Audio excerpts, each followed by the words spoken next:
Hello भाई नमस्कार मु एवानदिल स्वागत करछि गोटे नुआ ब्लॉग रे। तो आज ब्लॉग मु आरंभ करुछि धौली रु जोटा कि वर्तमान मु अछि धौली रो पहाड़ तळे। तो एबे देखंतु चढ़िला बेले मते केते सुंदर सुंदर बुद्धदेवकर मूर्ति गुडा देखागला जोटा कि बिक्री करा होछि साइड रे। देखंतु केते सुंदर धौली रु तो वर्तमान फाइनली मु आसी पहुंची जाई धौली रे।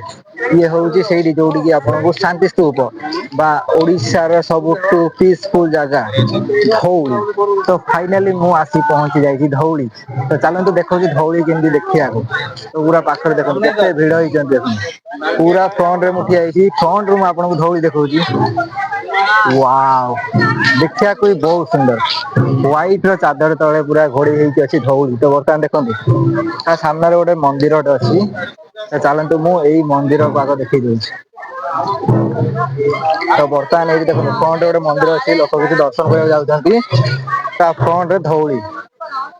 ତ ପୁରା ଧଉଳିର ଆକର୍ଷଣ ହଉଛି କି ଆଜ୍ଞା ଏଇଟା ହଉଛି ଧଉଳି ଆମର ଗୋଟେ କୁଇ ସମାଜ ବା ଆଦିବାସୀ ସମାଜର ଗୋଟେ ଭୋଜି ଥିଲା ପ୍ରୋଗ୍ରାମ।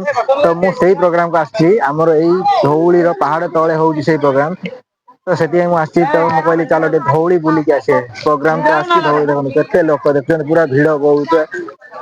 ତଳୁ ପୁରା ଦେଖନ୍ତୁ କେତେ ଭିଡ ଲୋକ ଆସିଛନ୍ତି କେବଳ ଏଇ ଜାଗା ପାଇଁ। ଏଇ ହଉଛି ସେଇ ଶାନ୍ତି ସ୍ତୂପ ଧଉଳିର।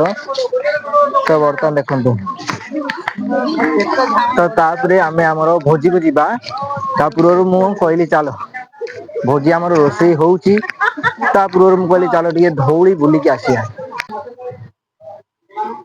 ତାପରେ ଏବେ ଆମେ ଆସି ପହଞ୍ଚି ଗଲୁ ଦେଖୁଛନ୍ତି ବର୍ତ୍ତମାନ ଆମର କୁଇ ସମାଜର ଏହି ପ୍ରୋଗ୍ରାମ ଟି ଆରମ୍ଭ ହେଇଗଲାଣି। ଭାଷାକୁ ବଜାୟ ରଖିବାକୁ ପଡିବ। ଭାଷା ରଖିଲେ ଆପଣଙ୍କର ନିଜର ପରିଚୟ ନା କିଛି ଦିନ ପରେ ଆପଣ ମାନେ କୋଉ ସୋସିଆଲ ଗ୍ରୁପ ର ଆପଣଙ୍କର ଯୋଉ ସାଂସ୍କ୍ରିଟାଇଜେସନ ଯୋଗୁ ଆପଣଙ୍କର ଯୋଉ ଅପୱାର୍ଡ ମୋବିଲିଟି ଅନ୍ୟମାନଙ୍କ ସବୁ ସଂସ୍କୃତିକୁ ଫଲୋ କରୁଛନ୍ତି ଆପଣ ନିଜର ଅରିଜିନାଲ ଟା ହରେଇ ବସିବେ। ଯେତେବେଳେ ନିଜର ଅରିଜିନାଲିଟି ହରେଇ ବସିବେ ତାହେଲେ ନିଜ ପରିଚୟ ମଧ୍ୟ ହଜିଯିବ। ତେଣୁକରି ମୁଁ ସମସ୍ତଙ୍କୁ ଅନୁରୋଧ କରୁଛି ନିଜର ପରିଚୟ ନିଜର ସଂସ୍କୃତି ଏବଂ ନିଜର ଭାଷା ପ୍ରୀତି ସମସ୍ତଙ୍କର ରହୁ।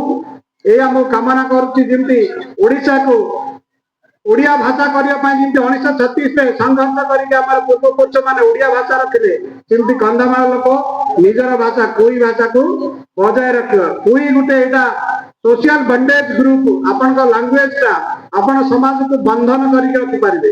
ଆପଣଙ୍କର ଯେତେ ଲାଙ୍ଗୁଏଜ ଜାଣିବେ ତାକୁ ଲିଙ୍ଗୁଇଷ୍ଟିକ କୁହାଯାଏ। ଆପଣ କୁଇ ଗୋଟେ ଗୋଟେ ଲାଙ୍ଗୁଏଜ ଆପଣ ଆଜି ନହେଲେ କାଲି ମାନ୍ୟତା ପାଇବ। ତ ଆପଣ ମାନଙ୍କର ପରବର୍ତ୍ତୀ ପିଢିକୁ ଆମେ ଏଇ ଭାଷାଟା କେମିତି ଶିଖେଇବା ଏବଂ ନିଜ ସଂସ୍କୃତି ଟା ବଜାୟ ରହିବ ଏହା ଆପଣ ମାନଙ୍କ ସମସ୍ତଙ୍କର କାମନା ହଉ। ଏବଂ ଆମ ପରବର୍ତ୍ତୀ ପିଢିକୁ ଏଇ ବାର୍ତ୍ତା ଟା ଯଦି ଆମେ ଦବା ତାହେଲେ ଆମର ପରବର୍ତ୍ତୀ ପିଢି ସୁରୁଖୁରୁରେ ଜୀବନ ଯାପନ କରିବେ ଏବଂ ଏଇ ଯୋଉ ଆମର ଆଜିର ଗେଦରିଂ ଆମର ସୁବିଧା ଅସୁବିଧାରେ ସହଯୋଗ କରିବ। ପରସ୍ପର ଆମର ବଣ୍ଡେଜ ଟା ଟାଏ ଅପ ଅଧିକ ରହିବ ଏବଂ ଆମର କୌଣସି ଯୋଉ ଅସୁବିଧା ବେଳକୁ ଆମର ସୋସିଆଲ ସପୋର୍ଟ ଟା ରହିବ।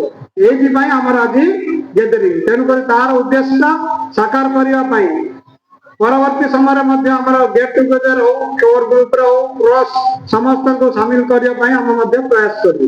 ଆଜିର ଏଇ ତ ତାପରେ ମିଟିଂ ସରିଗଲା। ମିଟିଂ ସରିଲା ପରେ ଦେଖୁଛନ୍ତି ଯିଏ ଯାହାର ଚେୟାର ଉପରେ ବସିଛନ୍ତି। କିଏ ଭିଡିଓ କରୁଛି କିଏ ଫଟୋ ଉଠଉଛି। କିଛି ସମୟ ପରେ ଆମର ଖାଇବା ହେଇସାରିଛି ଦେଖି ପାରୁଛନ୍ତି। ବର୍ତ୍ତମାନ ଖାଇବା ପାଇଁ ସମସ୍ତେ ରେଡି ହେଇଗଲେ। ତ ଏମିତି କିଛି ଦେଖନ୍ତୁ ଖାଇବା ପାଇଁ କିଏ ବସିକି ଖାଉଛି କିଏ ଠିଆ ହେଇକି ଖାଉଛି। ତ ଆପଣ ମାନେ ଆଜି ଦେଖିପାରୁଛନ୍ତି ଇଏ ହଉଛି ଭୁବନେଶ୍ୱରରେ ଗଢା ହେଇଥିବା କୁଇ ସମାଜ। ଯେତିକି ଆଦିବାସୀ ଲୋକ ଭୁବନେଶ୍ୱରରେ ରହୁଛନ୍ତି ସମସ୍ତେ ଆଜି ଏକ ଏଇ ଭୁବନେଶ୍ୱରରେ ପ୍ରତିବର୍ଷ ଏଇ ବନ୍ଧୁ ମିଳନ ହୁଏ। କୁଇ ସମାଜ ଭୋଜି ହୁଏ। ଏହି ବନ୍ଧୁ ମିଳନ ଦ୍ଵାରା ଆମେ ସମସ୍ତେ ଜାଣିପାରିବା କି କେତେ ଲୋକ ଆଦିବାସୀ ଲୋକ ଆମର ଭୁବନେଶ୍ୱରରେ ରହୁଛୁ। ତ ଦେଖୁଛନ୍ତି ବର୍ତ୍ତମାନ ଆମର କେତେ ଭିଡ ହେଇଛି। ପୁରା ଖୁସିରେ ନାଚୁଛନ୍ତି ଗାଉଛନ୍ତି।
ସମସ୍ତେ ଆଜି ବହୁତ ଖୁସିରେ ଦେଖନ୍ତୁ ସମସ୍ତେ ଏକାଠି ହେଇଛନ୍ତି। ଭୁବନେଶ୍ୱରରେ ରହୁଥିବା ଯେତିକି ଆମର ଏଇ କୁଇ ଲୋକମାନେ ତ ଦେଖନ୍ତୁ କେତେ ଖୁସିରେ ସମସ୍ତେ ଆଜି ନାଚ ଗୀତ କରି ପୁରା ଖୁସିରେ ଝୁମୁଛନ୍ତି। ତ ଚାଲନ୍ତୁ ବର୍ତ୍ତମାନ ଭିଡିଓଟି ଏଇଠି ଏଣ୍ଡ କରିବେ ଯଦି ଭଲ ଲାଗିବ ଲାଇକ୍ କରିବେ ସେୟାର କରିବେ ଏବଂ ସବସ୍କ୍ରାଇବ କରିବେ। ରହିଲି ନମସ୍କାର ଜୁହାର।